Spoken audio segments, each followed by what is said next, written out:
बिस्मिल्लाहिर्रहमानिर्रहीम। अस्सलाम वालेकुम। तो आज के इस लेक्चर से हम फिज़िक्स का चैप्टर नंबर 2 काइनेमेटिक्स स्टार्ट करने लगे हैं। स्टार्ट करेंगे हम पहले टॉपिक से, जो कि ये है। अच्छा जी, चैप्टर का नाम है काइनेमेटिक्स। हम यहाँ से स्टार्ट करते हैं। बेसिकली हमने चैप्टर नंबर 1 में एक फ़िज़िक्स की ब्रांच पढ़ी थी जिसका नाम था मैकेनिक्स। मैकेनिक्स फ़िज़िक्स की भी वो ब्रांच है जिसके अंदर हम मोशन के बारे में पढ़ते। किस चीज़ के बारे में पढ़ेंगे? मोशन के बारे में, मोशन ऑफ ऑब्जेक्ट्स के बारे में। ये फिज़िक्स की वो ब्रांच है जो डील करती है मोशन ऑफ ऑब्जेक्ट्स से। ठीक है, यहाँ तक क्लियर हो गया। अब बच्चों, इसके ना दो टाइप्स हैं। इसकी है हमारे पास दो टाइप्स हैं। एक को हम बोलते हैं काइनेमेटिक्स, और इसी काइनेमेटिक्स को हम यहीं पर पढ़ेंगे इस चैप्टर के अंदर। काइनेमेटिक्स के अलावा एक दूसरी है डायनेमिक्स। दोनों के अंदर डिफरेंस है, मैं भी क्लियर करता हूँ। तो दोनों मोशन ऑफ ऑब्जेक्ट से डील करेंगे, लेकिन ये जो मोशन ऑफ ऑब्जेक्ट से डील करेगी ना, वो करेगी without the reference of force, without the reference of force. अच्छा, ये हो गया without the reference of force. यानी कि हम जब भी इस मोशन के बारे में पढ़ेंगे ना, काइनेमेटिक्स के बारे में, इसके मोशन के बारे में, तो हम कभी भी फ़ोर्स को एज अ रेफरेंस यूज़ ही नहीं करेंगे। फ़ोर्स के अलावा जितनी भी फैक्टर्स होते हैं जो कि एक मोशन कोज कर रहे होते हैं, जैसे मिसाल के तौर पर डिस्प्लेसमेंट है, ठीक, डिस्प्लेसमेंट है, वेलोसिटी है, एक्सेलरेशन है, एक्सेलरेशन, ये सारी चीज़ें जो मोशन करवा रही होंगी, हम इनके बारे में पढ़ेंगे, फोर्स के बारे में नहीं पढ़ेंगे काइनेमेटिक्स के अंदर। जबकि डायनेमिक्स इसका बिल्कुल ऑपोजिट है। डायनेमिक्स के अंदर हम मोशन ऑफ ऑब्जेक्ट के बारे में ही पढ़ेंगे, लेकिन with the reference of force, with the reference of force. Dynamics के अंदर हम जितने भी मोशन के बारे में पढ़ेंगे with the reference of force. वो सारी फोर्सेस जो एक मोशन करवा रही होंगी, मिसाल के तौर पर, या मोशन करवा रही होंगी, मोशन में इन्वॉल्व होंगी, मोशन को रोकने के लिए कोई भी हो सकती है। ग्रेविटेशनल फोर्स है, ग्रेविटेशनल फोर्स, ठीक हो गई, एक ये हो गई फोर्स। इसके अलावा फ्रिक्शनल फोर्स, जो कि फोर्स को अपोज करती है, फ्रिक्शनल फोर्स। और इसके अलावा हमारे पास टॉर्क, ठीक है। तो मैकेनिक्स के अंदर हम पढ़ते हैं मोशन ऑफ ऑब्जेक्ट के बारे में। दो टाइप्स हो जाएंगे इसकी, काइनेमेटिक्स और डायनेमिक्स। काइनेमेटिक्स के अंदर हम मोशन ऑफ ऑब्जेक्ट पढ़ते हैं without the reference of force, ठीक है, यानी कि जिसके अंदर फोर्स वाले फैक्टर इन्वॉल्व ना हो, डिस्प्लेसमेंट है, वेलोसिटी है, एक्सेलरेशन, हम दूसरे फैक्टर के बारे में पढ़ते हैं। लेकिन डायनेमिक्स के अंदर हम मोशन ऑफ ऑब्जेक्ट के बारे में ही पढ़ते हैं, लेकिन with the reference of force.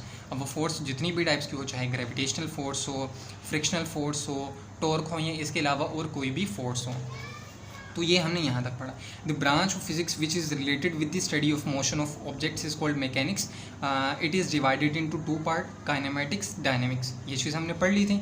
अच्छा, काइनेमेटिक्स की definition: kinematics is a branch of mechanics which deals with the motion of objects without reference of force which causes motion. तो ये चीज़ हमने यहाँ पर पढ़ ली कि kinematics deals with the motion of objects without the reference of force, for example displacement, velocity, acceleration. यहाँ तक बात समझ आई। अब हमारे पास दो टॉपिक्स आएंगे, दो टॉपिक्स हैं। एक है रेस्ट और दूसरा है मोशन। रेस्ट और मोशन। हम किसी चीज़ को कब रेस्ट में कहेंगे? देखो, मिसाल के तौर पर मैं कहता हूँ कि ये पेन है यहाँ पर रखा हुआ, ये पेन यहाँ पर रखा हुआ है। अगर ये अपनी सराउंडिंग के लिहाज से, अगर ये पेन अपनी सराउंडिंग के लिहाज से मोशन ना करे, मैं दोबारा रिपीट करता हूँ, कोई भी ऑब्जेक्ट हो, चाहे ये पेन ही क्यों ना हो, अगर ये अपनी सराउंडिंग के लिहाज से कोई भी मोशन नहीं करेगा, तो हम इसको बोलेंगे रेस्ट में है। किसमें है? ये रेस्ट में है।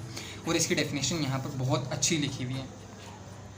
A body is said to be in rest if it does not change its position with respect to its surroundings। अगर कोई भी चीज़ है उसको हम रेस्ट में तभी बोलेंगे अगर वो चेंज ना करे अपनी पोजीशन को सराउंडिंग के लिहाज से। किसी भी चीज़ को हम रेस्ट में तब कहेंगे अगर वो अपनी सराउंडिंग के लिहाज से अपनी पोजीशन को चेंज ना करे। और इसमें हम एक एग्जांपल लिख देंगे पेपर के अंदर ताकि हमें फुल मार्क्स मिल सकें। एग्जांपल क्या होगी? A book lying on table, ठीक है। अच्छा, मोशन।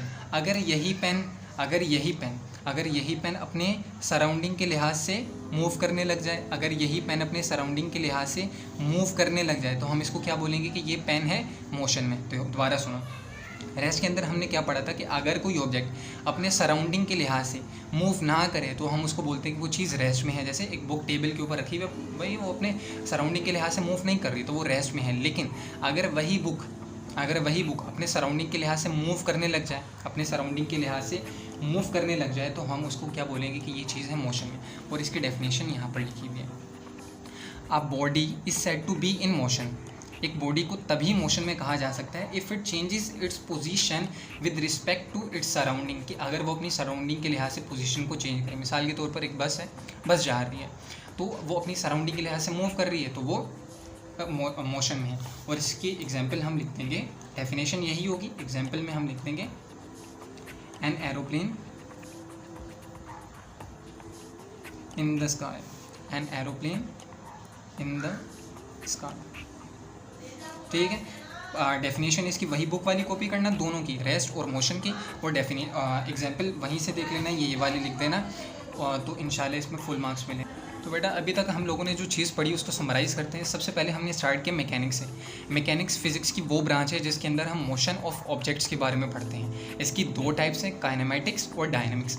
काइनेमेटिक्स के अंदर हम मोशन ऑफ ऑब्जेक्ट्स के बारे में पढ़ते हैं without the reference of force, जिसमें फोर्स के अलावा सारे फैक्टर्स आ जाएंगे, डिस्प्लेसमेंट, वेलोसिटी, एक्सलेशन।